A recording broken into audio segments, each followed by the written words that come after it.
Hey guys, subscribe for daily content. And if you're shopping for gear, make sure you check out the description for the newest items at some of the very best online retailers. There's also links for some of the items that I personally recommend. Thanks!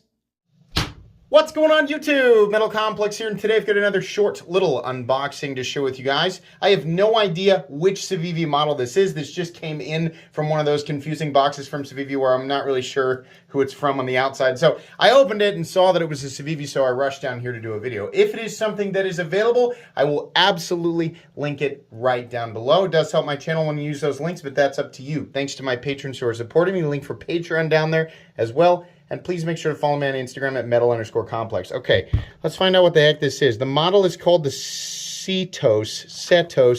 Sorry, don't know. Didn't take a pronunciation class from Civivi before they sent this to me. Break the official seal. Okay, what do we have? It's a little bigger than I thought it was going to be. Okay. Is it a steel? Yeah, this is the one that was the steel frame lock. Okay, all right. So, right off the bat,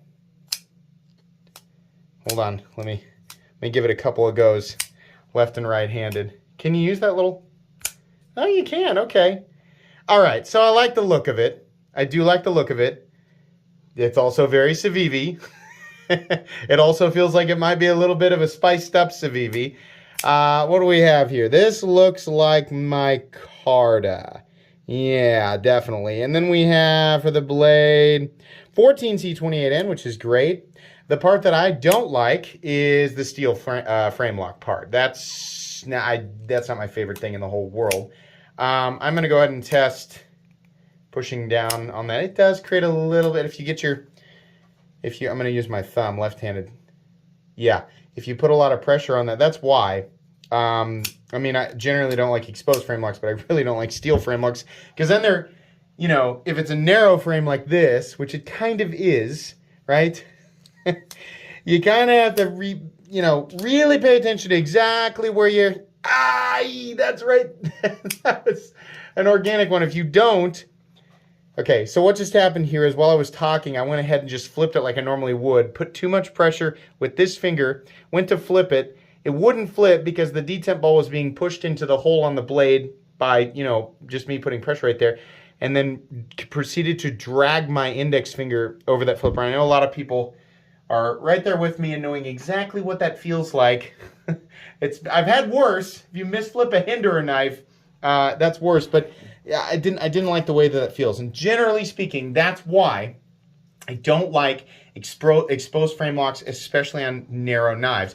So coupled with that, you get a knife that's just heavier because it's steel, it's too bad, because I do like this nice deep swedge here, giving it more of a spear point look, right? That's cool. Access to, for those of you who are like, you know what, Complex, I'll deal with it. Stop complaining and just tell me about the knife. Decent access to the lock bar. It's jimped in there, so there you go. Did they give you a little bit more here? No, not really. Just on this side, just a little bit. Double clutch.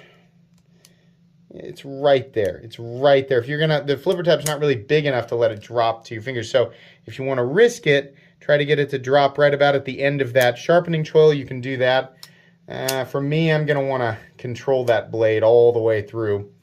You can, like I said, you can use the fuller, so that's nice. The look of it's nice. This is contoured. Both the steel, both the steel and the micarta are contoured. Let's take a look at this little piece of paper here that came with it, because I'm sure that it comes in a bunch of different forms. Okay, so here's a whole bunch of specs.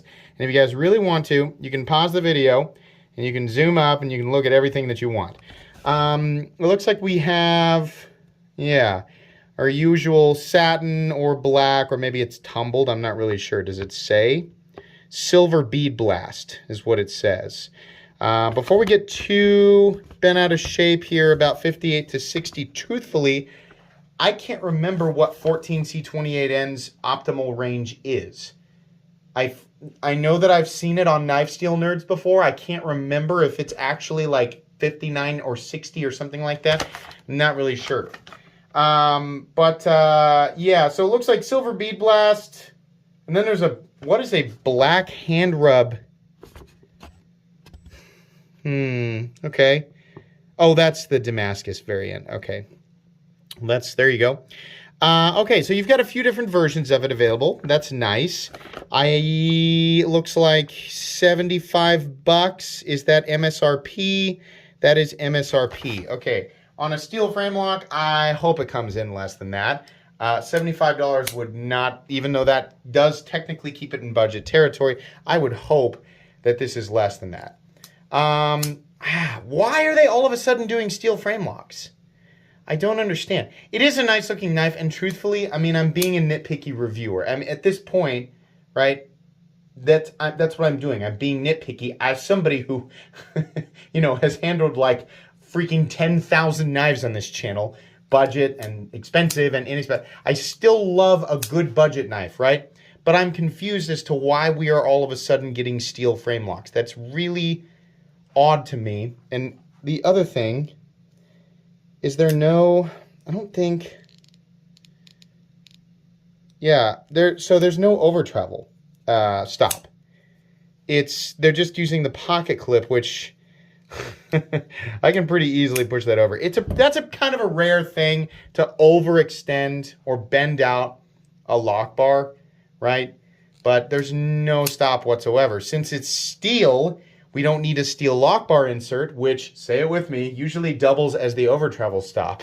So we just don't have one here. This kind of feels like back in time. Like, it's nice looking. It's nice looking. It is. It's a handsome looking knife for sure. And it's a full-size knife. This has got to be at least 7 3/4 inches. Probably, yeah, I'm going to guess 7 3/4. What are we at? Oh, we're at 8. Yeah, so this is actually about the same size as the Ritter Hogue. There you go. And a little bit shorter than the Rat 2. Okay. Weird. This is mine. They sent it to me, so obviously it'll get some pocket time. It'll get some carry, some, little things like that. This is not a review, just an unboxing and first impressions. So you'll get the full comprehensive review a couple of weeks down the road from here. I think a lot of this is going to come down to the price, right? I do not understand the steel frame lock thing. I think a regular liner lock, a recessed liner lock, a button lock, all of those things are better choices on budget knives, generally speaking, than a frame lock. They offer, a liner lock is going to offer, and some people say, oh, well, frame lock's stronger. A frame lock is only as strong as the thinnest point, which are these little micro relief cuts, right? So in my opinion, I don't think, unless you start to get crazy robust in those relief cuts, most of these liner locks that Civivi is using are about the same strength as their frame locks, right? So I don't know that you're actually gaining any benefit there. And then the same thing with the button lock, I think, is plenty good, right? And it's like, well, if you're batoning with it, well, don't do that. That's a bad example, because that's not something you should be doing with a pocket knife, right? Okay, that's going to be pretty much it. I'll link this right down below along with Civivi knives. They do have a lot of great models right now. This one I'm not so sure about. But yeah, you will get the review on it. So anyways, thank you to Civivi for sending this in for me to take a look at. Please make sure to follow me on Instagram at metal_complex. If you enjoyed this video, leave a like. If you'd like to check out my other content, I do of course have lots of videos of knives that are either expensive or inexpensive that I don't like, so check those out. And if you enjoy all my content, go ahead and click on the Metal Complex logo right there and subscribe, because there's definitely more coming. Thanks again for watching, everybody, and have a great day.